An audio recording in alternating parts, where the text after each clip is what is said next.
Welcome, everybody. Welcome. Welcome. I'm so glad you're here. Today's something going to be different. I'm going to give you some information that's actually useful. You probably never thought you'd run into a satsang like this, where I wasn't talking bull, but talking practicalities. I want to start by talking about the best way to practice self-inquiry. Now, actually all three, Ramana, Robert Adams, Nisargadatta,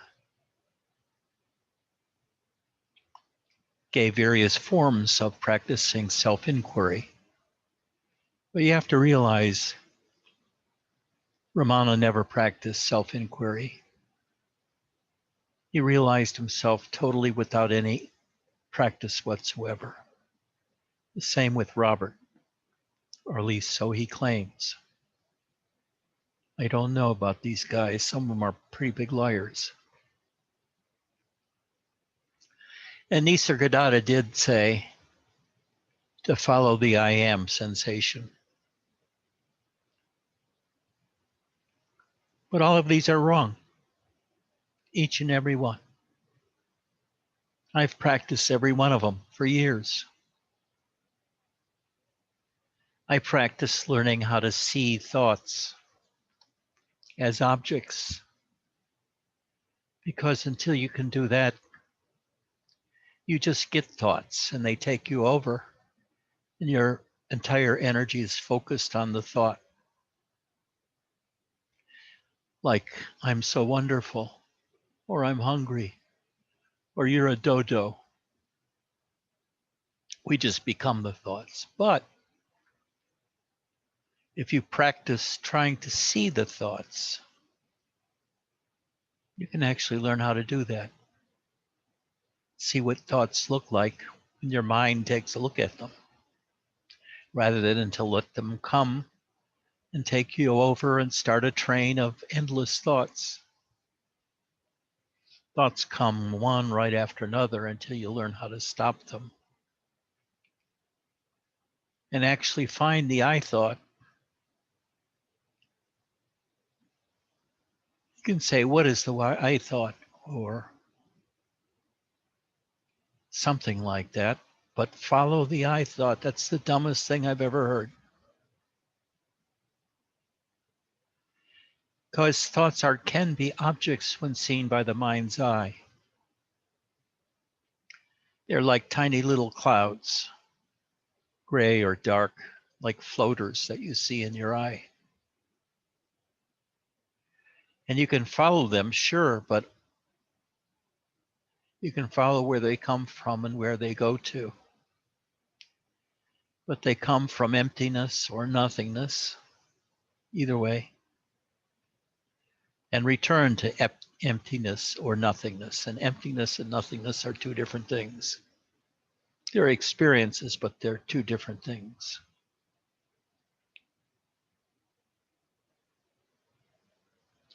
But it'll never get you anywhere except exploring emptiness forever, following the flight of the I thought into emptiness or coming out of emptiness. It's absolute useless task except to explore emptiness, which is about 10% of what spirituality is about.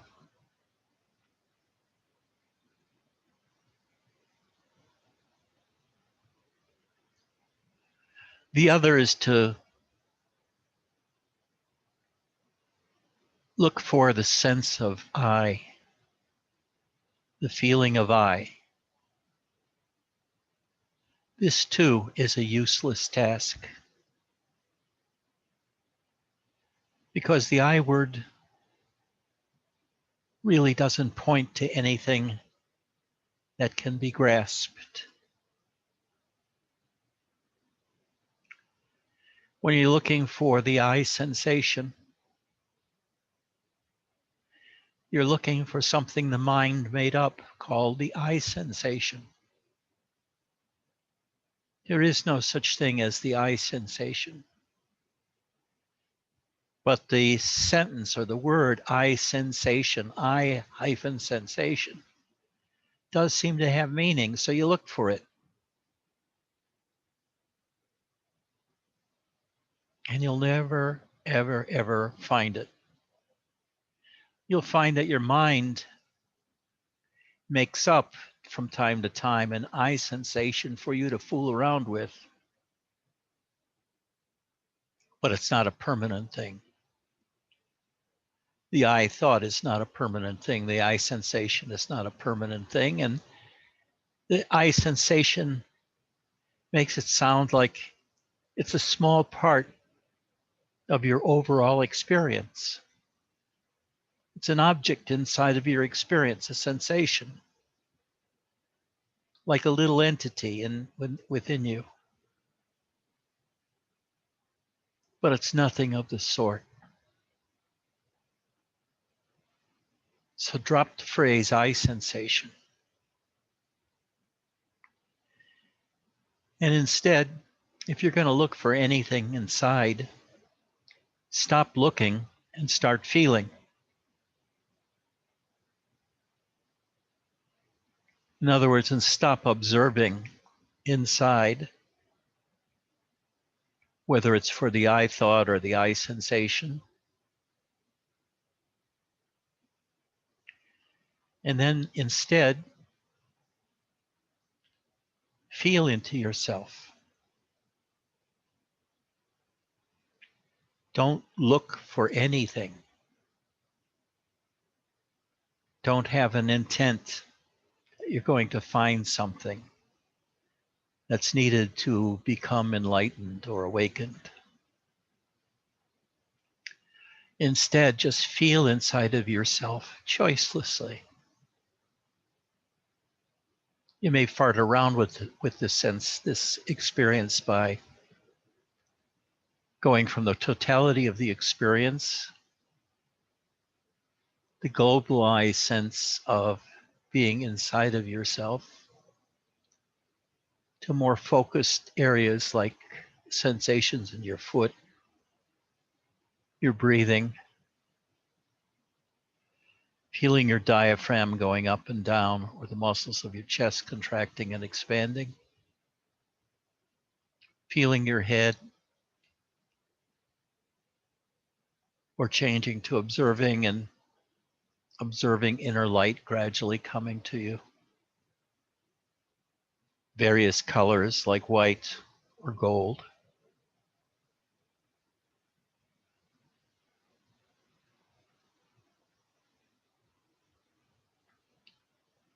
But after a while, you just relax and be into yourself.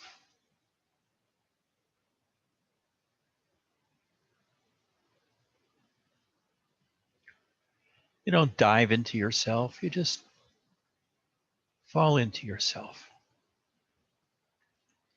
I know it takes some effort at the beginning because it's an entirely new experience of looking inside for beginners. But after you've practiced a while, just relaxing and feeling inside of your relaxation, it becomes extremely natural and easy to do without effort, even though at first effort may be necessary to feel like interiorization is really like, as opposed to being outside and occupied with the external world or your activities of the day. But real self-inquiry is not an inquiry at all. Inquiry implies intent.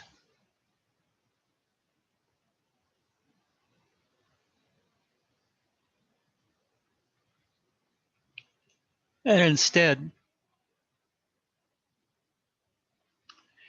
You can say, you can observe inside of yourself for certain kinds of phenomena that can be observed, like thoughts, the inner light, emptiness.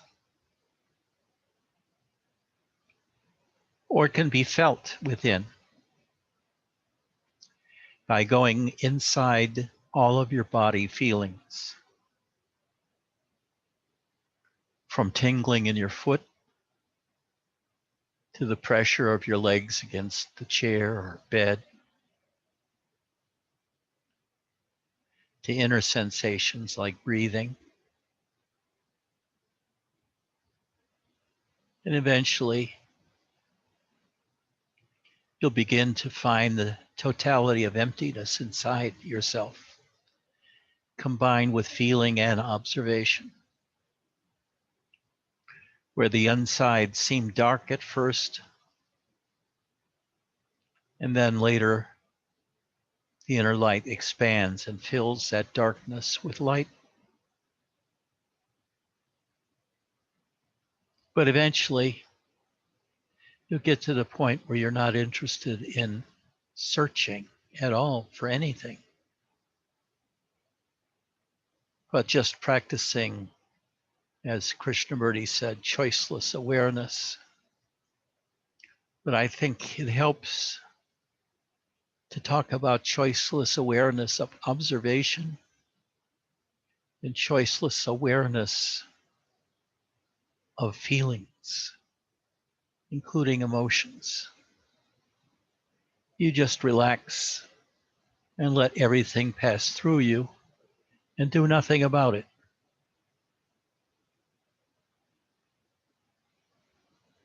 Gradually, all will be revealed. With this advice, I would have not wasted 30 years of practicing other kinds of internal searches, like following the I thought or searching for the I sensation.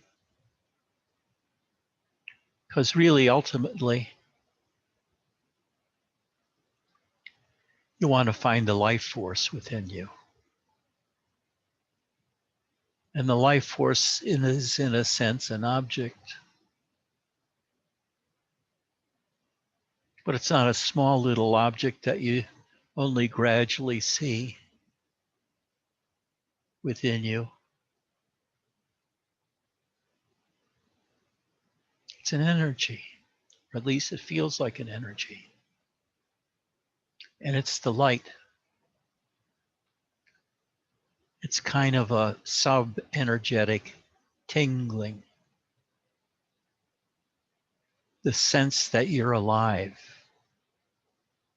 that you can feel your body. It permeates your body and a little bit of the space around it. From one point of view, it can be called sense of being present. I prefer to call it, the way I experience it most, as what did I call it? Life force, because it seems to ooze life, constantly arising within from the gut upwards. And it's light, and it flows slowly or rapidly. And it's the most comforting feeling in the world. And you know definitely, without a doubt, that you're this life force more than anything else. And the thing is,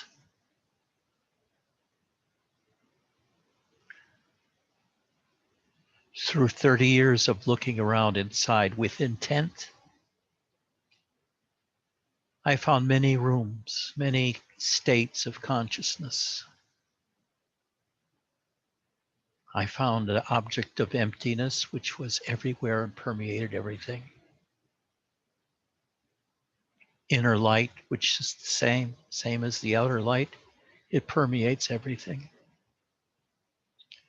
I found the world of emotions with all of the things that are there, from mood disorders like depression or anxiety to specific kinds of emotions like depression, which is really still a mood, or anger, or love, or desires, hungers, vasanas, so to speak, the habits that we seek inside habitually. Hunger is another feeling that's not emotional, but physical. And we get to know all of these feelings, especially the emotional ones, because those tend to be relational feelings between two people or between living things. And you have to learn about them, all of them, not run from any of them, not run from one of them, not run from anger, not run from fear, nor hate, nor anxiety or depression, but just relax in them. Let them come and do their thing inside of you instead of trying to think about how to fix it. Vasilina, don't fix it, just let them come and just be with them. Don't try to change them. Don't try to get a different feeling or a different outcome. Just become passive.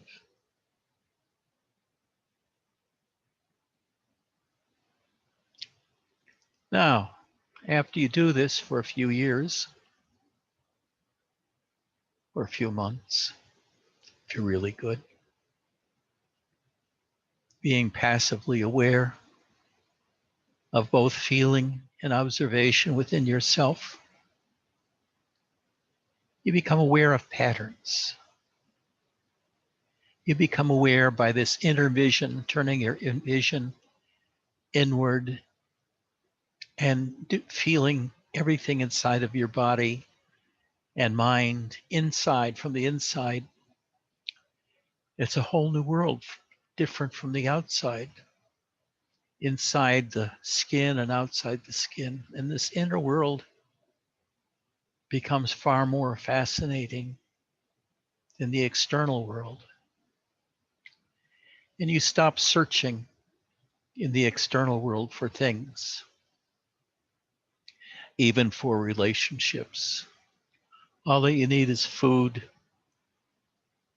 shelter, little quiet time, water, beer, whatever. And you're satisfied externally.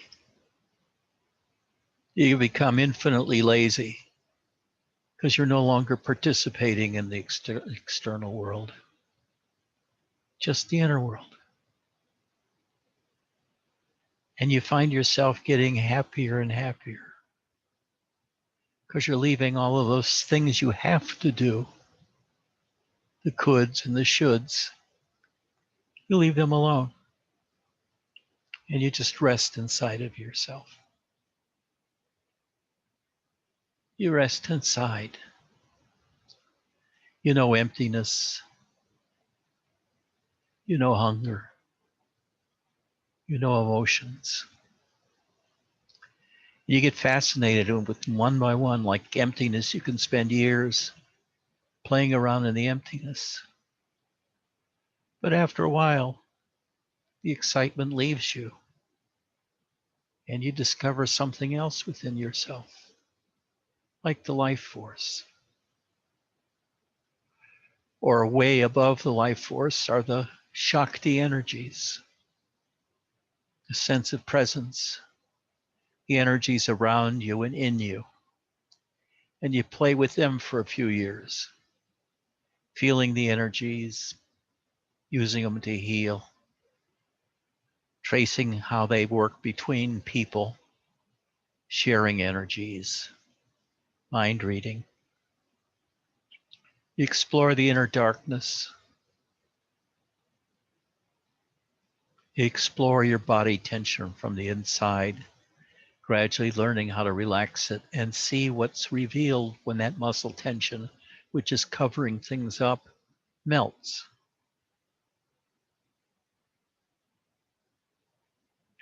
And when all of the body tension melts, which takes a long, long time, you're like an open book to your own inner world.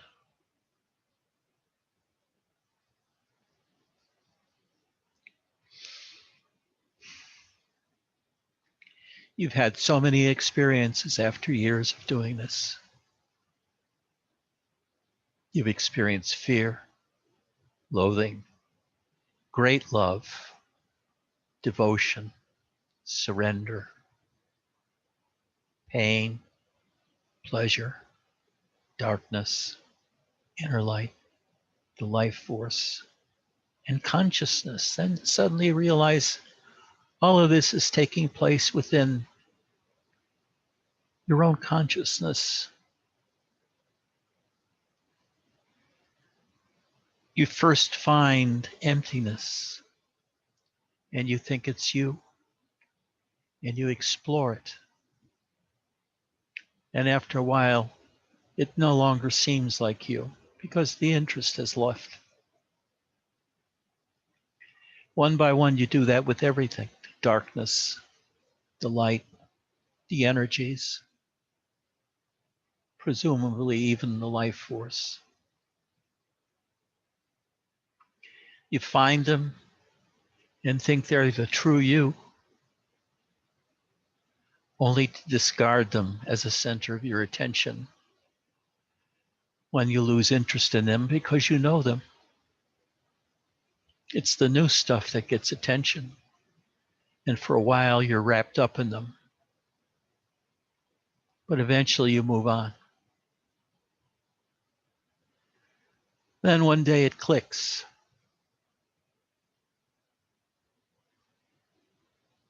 You're not any one of those things, not even the life force.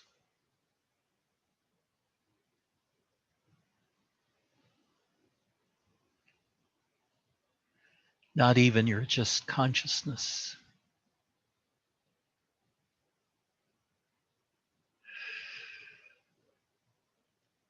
Not only just awareness, but you're everything in your experience. Everything is taking place within you, which is more than just your body and your mind. It's everything around you too, including the external world. The realization comes, the external world is also your theater, although you don't have much control over it.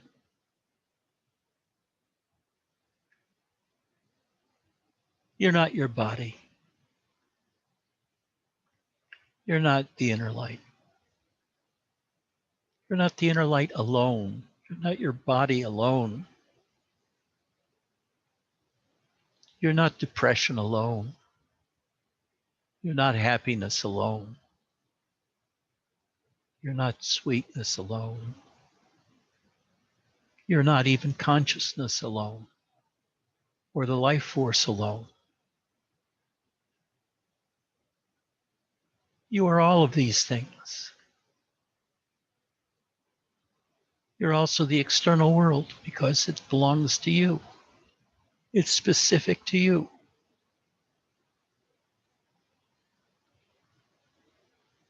So you discover an amazing thing.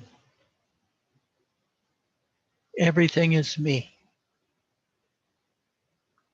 Everything is me. Everything is me. So you go from searching for an I thought, this little focused down thing somewhere in the emptiness inside of you, to exploring that emptiness, the light, all of the emotions, the darkness, the pain, the fear, nothingness and somethingness. And it's all yours. Every bit of it is yours. There's nothing but you anywhere.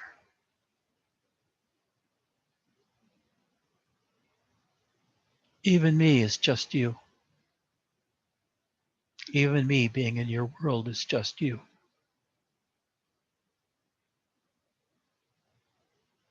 You can get rid of me so easily. Just turn off your computer or change the channels. I'm not necessary for your world at all. You're a myriad of things. And what you've learned to do by all of these explorations over the years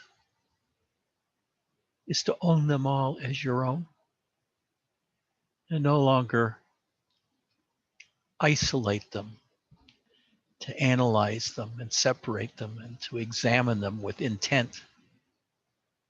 That period is over. Now you just relax and rest in yourself.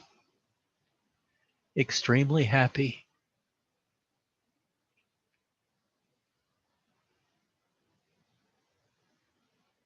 There's nothing to do except when you get hungry. You get up and you go to the fridge or the microwave. You go to the television set, turn on The Simpsons and watch The Simpsons for a while.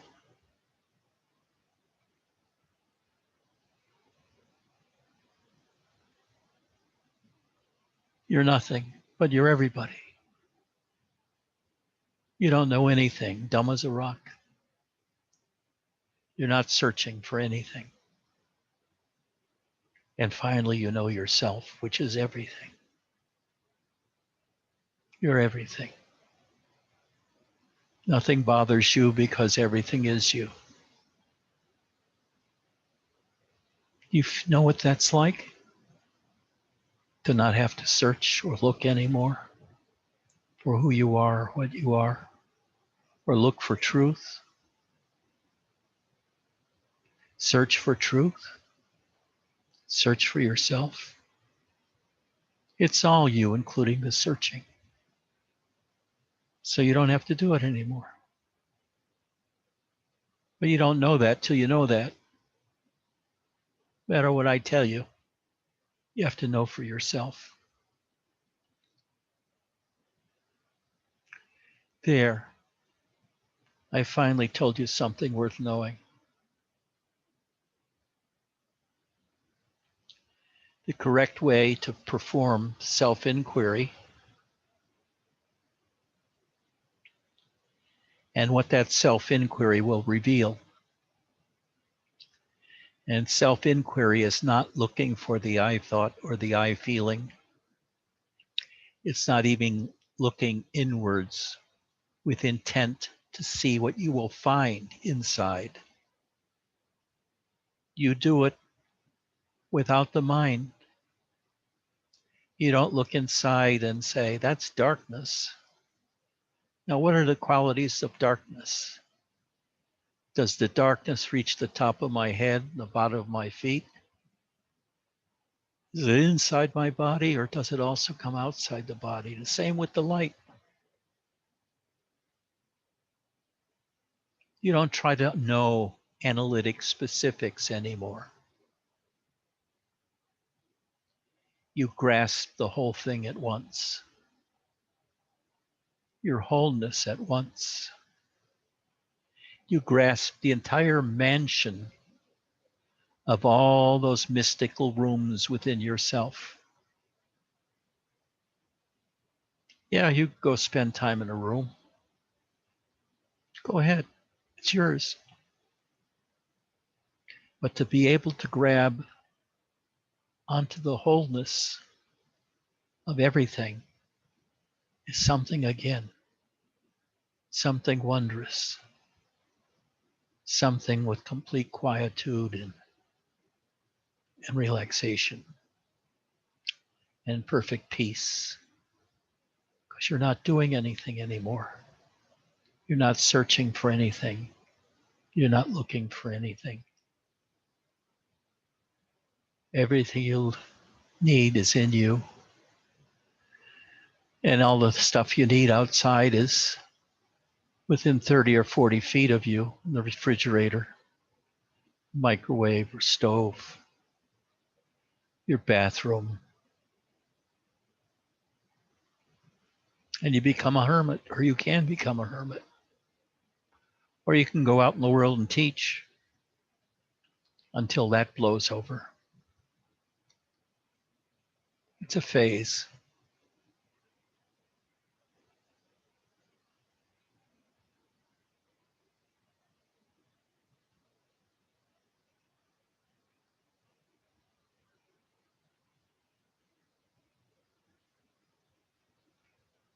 Anybody have any comments or questions?